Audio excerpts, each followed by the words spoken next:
ইন্নাহু লাকুরআনুন কারীম। তো এটা বলা হয়েছে এবং আমরা জানি ইবলিসও এই ঘোষণাটি শুনেছে, এবং যদি ইবলিস এই ঘোষণাটি শুনে থাকে তবে সেও জানে আদম 3টি জিনিস দিয়ে তৈরি। আমি 3টি জিনিস বলতে থাকি যাতে এটি আপনার মাথায় আটকে যায়। 3টি জিনিস, 3টি জিনিস, 3টি জিনিস। কিন্তু আমরা জানি যে যখন আল্লাহ আমাদেরকে বললেন শয়তান আদম আলাইহিসসালামকে সিজদা দিতে অস্বীকার করেছিল, সে আল্লাহর দিকে ঘুরে গেল। সে এটা বলেনি যে খলাকতানি মিন নারিন ওয়া খলাকতাহু মিন তিনিন ওয়া সাওয়াইতাহু ওয়া নাফাখতাহু মির রূহিকা। সে বলেছিল আপনি আমাকে আগুন থেকে তৈরি করেছেন, কিন্তু আপনি আদমকে মাটি থেকে সৃষ্টি করেছেন। এটা 3টি জিনিসের মধ্যে মাত্র একটি, তাই না? আরও 2টি জিনিস রয়েছে। সে এটাও জানে যে মানুষের ভিতরে রূহ আছে, কিন্তু যখন সে আল্লাহর কাছে অভিযোগ করে যে তুমি তাকে ময়লা মাটি থেকে বানিয়েছ, সে ভান করে যে সে সেই অন্য 2টি জিনিস সম্পর্কে জানে না, কিন্তু সে জানে, সে পুরোপুরি জানে। এটি একটা সত্যি গুরুত্বপূর্ণ জিনিস যা আমি এই সংক্ষিপ্ত মুহূর্তে হাইলাইট করতে চাই। সব মিলিয়ে আদম আলাইহিসসালামের গল্পে শত শত শিক্ষা রয়েছে, তবে আমি আশা করি আমি এই একটি শিক্ষার উপর কিছুটা সুবিচার করতে পারবো। আমি চাই আপনারা আজকে এটা নিয়ে যান, এবং সেটা হলো যখন সে এই অন্য 2টি জিনিস অস্বীকার করল, সে জানতো যে যদি সে এই 2টি জিনিস স্বীকার করে তবে তাকে স্বীকার করতে হবে যে মানুষ আসলে কতটা অবিশ্বাস্য। কিন্তু যদি সে শুধুমাত্র এক মাটি বা কাদা স্বীকার করে, তাহলে আদম আর ঘোড়ার মধ্যে পার্থক্য কি? আদম এবং একটি গরু এবং বানরের মধ্যে পার্থক্য কি? তারা খায়, সে খায়। তারা আশ্রয় পায়, সে আশ্রয় পায়। তাদের বাচ্চা আছে, তারও বাচ্চা আছে। সে শুধু একটি বিবর্তিত প্রাণী। ওকে, সব ঠিক আছে। সে শুধু বড় 2টি পায়ের উপর দাঁড়াতে পারে। এটা এমন কি বড় ব্যাপার? সে শুধুমাত্র একটি বিবর্তিত প্রজাতি, এর বেশি কিছু না। তার কাছে আর বেশি কিছু নেই। তাই শয়তান নিশ্চিতভাবেই, ইচ্ছাকৃতভাবেই আমাদের অস্তিত্বের 3টি বৈশিষ্ট্যের মধ্যে অন্য 2টি বৈশিষ্ট্যকে অস্বীকার করে। যদি সে ওই বৈশিষ্ট্যগুলোকে মেনে নেয় তবে তাকে আল্লাহ তাআলার তৈরি আদমের আধিপত্য স্বীকার করতে হবে। সে মানুষকে ঘৃণা করে, সে আল্লাহকে আমাদের এই অবস্থান দেওয়ার জন্য দোষারোপ করে, এবং তাই সে প্রতিজ্ঞা করল এর জন্য সে শুধু আদমকে ব্যর্থ দেখাতে চায় না। কারণ আপনি জানেন, যদি আপনি আদমকে ঘৃণা করেন তাহলে চাইবেন আদমকে জান্নাত থেকে বহিষ্কৃত করতে। আপনি এটাই করবেন। আমি আমার প্রতিশোধ নিয়েছি, আমি এখন ভালো বোধ করছি। কিন্তু না, শয়তান ভালো বোধ করল না। এখন আমি তার সন্তান, তার পরিবার, তারও সন্তান, তারও সন্তান, এভাবে সমস্ত মানবজাতিকে বারবার ধ্বংস করে ফেলতে থাকব। তার ভিতরে প্রতিহিংসা যায়নি। প্রতিশোধ নেয়ার পরে সে ভালো বোধ করল না, সে একটুও ভালো বোধ করল না। তাই ব্যাপারটা হচ্ছে, সে যেভাবেই আমাদের ক্ষতি করুক না কেন, তার এখনও আমাদের অনেক কিছু ক্ষতি করার আছে। এখন আমি আমাদের আজকের সবচেয়ে গুরুত্বপূর্ণ বিষয়ে প্রবেশ করছি। কোরআনের এই আয়াতগুলো থেকে যে একটি বিষয় আমরা শিখব, যে ইবলিস কখনোই চায় না মানুষ কোনো বিষয়ে স্বীকৃতি পাক। এবং তার অনেকগুলো সাফল্যের মধ্যে একটি বড় সাফল্য হলো যদি সে আপনাকে এবং আমাকে বোঝাতে পারে যে আসলে আপনি যোগ্য নন। বর্তমান বিশ্বের সবচেয়ে বড় সংকট একজন মানুষ হিসেবে নিজেকে সম্মান করার জন্য নিজেকে মূল্যায়ন করা। আজ সমাজবিজ্ঞান জগতের মানুষ সমাজবিজ্ঞানে, মনোবিজ্ঞান জগতের মানুষ মনোবিজ্ঞানে, বিশ্বজুড়ে পরিবারে এমন লোকদের সংকটের মুখোমুখি করা হয় যারা নিজেদের মধ্যে কোনো মূল্য দেখতে পায় না। আগে আমি একটা চাকরি করতাম, কিন্তু আমি এখন অবসর নিয়েছি। কেউ আমার মতামতকে গুরুত্ব দেয় না, আমি জানি আমি মূল্যহীন। আমি সারাদিন ঘরে বসে থাকি, আমার ছেলের চাকরি আছে, আমার মেয়ে কলেজে যায়, আমি এখন শুধুই অকেজো, আমি সবার উপরে বোঝা হয়ে গেছি। বাড়িতে একজন বৃদ্ধ লোক বসে বসে সারাদিন চিন্তা করতে থাকে যে তিনি সম্পূর্ণ মূল্যহীন। আমি যা করতে পারি তা হলো মসজিদে যাওয়া এবং ফিরে আসা, কিন্তু আমি আমার ভিতরে এই অস্থিরতা নিয়ে বেঁচে আছি। এর চেয়ে ভালো হতো যদি আমি মরে যেতাম। সে এই চিন্তাগুলোর ভিতরে ভিতরে করতে থাকে, কিন্তু সে বলে না। কখনো কখনো তিনি এমনটাও বলেন যে সে সম্পূর্ণ অপদার্থ হয়ে বেঁচে আছে। এমনকি একজন যুবক তার যোগ্যতা নিয়ে কটাক্ষ শুনে বেঁচে থাকে। সে ভাবে আমার ভাই স্নাতক করেছে, আমার চাচাতো ভাই চাকরি পেয়েছে, বাকি সবাই ভালো করছে, তিনি ইতিমধ্যে বিয়ে করেছেন, আর আমার দিকে তাকাও, আমি কিছুই পাইনি, আমি এইগুলোর কোনোটাই সম্পূর্ণ করিনি। ওহ, আমি এতগুলো বছর নষ্ট করেছি, আমার এটা করা উচিত ছিল, ওটা করা উচিত ছিল। সবাই আমাকে বলে আমি একজন পরাজিত, আমি অবশ্যই একজন পরাজিত।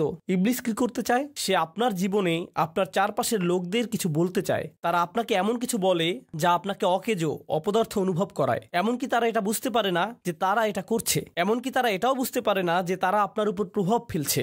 যখন আপনি ভাবতে শুরু করেন, হ্যাঁ হয়তো আমি মূল্যহীন, হয়তো আপনি জানেন না যে আমি এত এত বড় নই, আমি কেউ নই, এবং আপনি জানেন যদি আপনি একবার নিজেকে মূল্যায়ন করার ক্ষেত্রে কম আত্মসম্মান অনুভব করেন, তখন আপনি সব সময় নিজেকে এমনই অনুভব করবেন। তখন সব সময় আপনি নিজেকে মূল্যহীন ভাবার জন্য অন্যের মূল্যায়ন বা অনুমোদন দেওয়ার প্রয়োজন পড়বে। যদি অন্য কেউ আপনাকে মূল্য দেয়, যদি অন্য কেউ আপনাকে অনুমোদন করে, শুধু তখনই আপনি নিজেকে মূল্যবান ভাবতে পারেন। তাই আমি সব সময় যেখানেই যাই নিজের ছবি তুলি, ফিল্টারের মাধ্যমে সবকিছু ঠিকঠাক করে অনলাইনে পোস্ট করি, এবং আমি অপেক্ষা করতে থাকি কেউ আমাকে লাইক দিল কিনা, কেউ আমাকে লাভ রিয়েক্ট দিল কিনা, অথবা মাশাআল্লাহ বা অন্য কিছু কমেন্ট করলো কিনা। কারণ যদি কেউ আমাকে এগুলো দেয়, তখনই আমি মনে করি আমার একটু ভ্যালু আছে।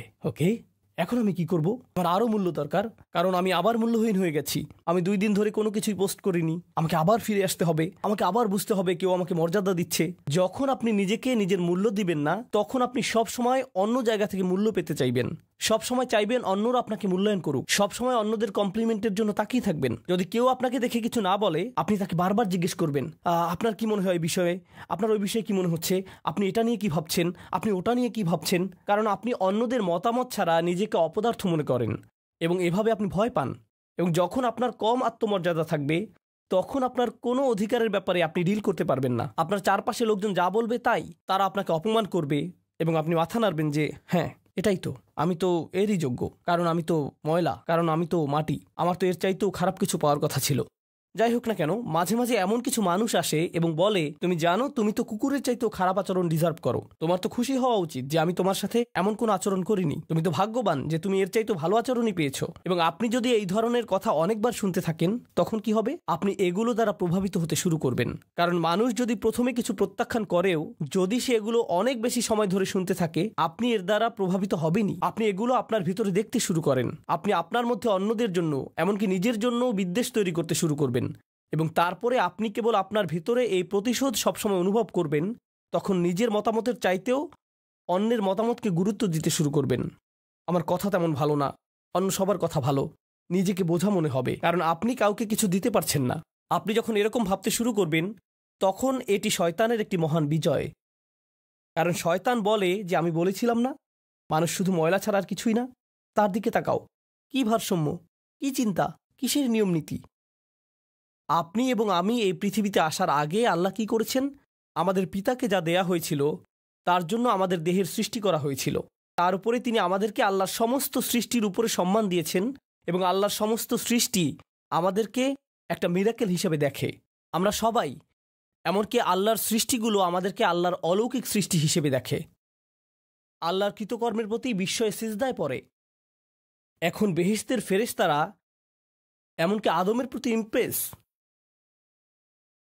এমনকি আদমের প্রতি তারা মুগ্ধ। কিন্তু আপনি আপনাকে নিয়ে মুগ্ধ নন, আপনি ভাবেন আপনি মূল্যহীন। আল্লাহ কোরআনে বলছেন ওয়ালাকাদ কাররামনা বানি আদম, আমরা আদম সন্তানদেরকে সম্মান দিয়েছি। আপনি জানেন এটি আমাকে কি শিখিয়েছে? আমাকে অন্য কারো কাছ থেকে বৈধতা খুঁজতে হবে না।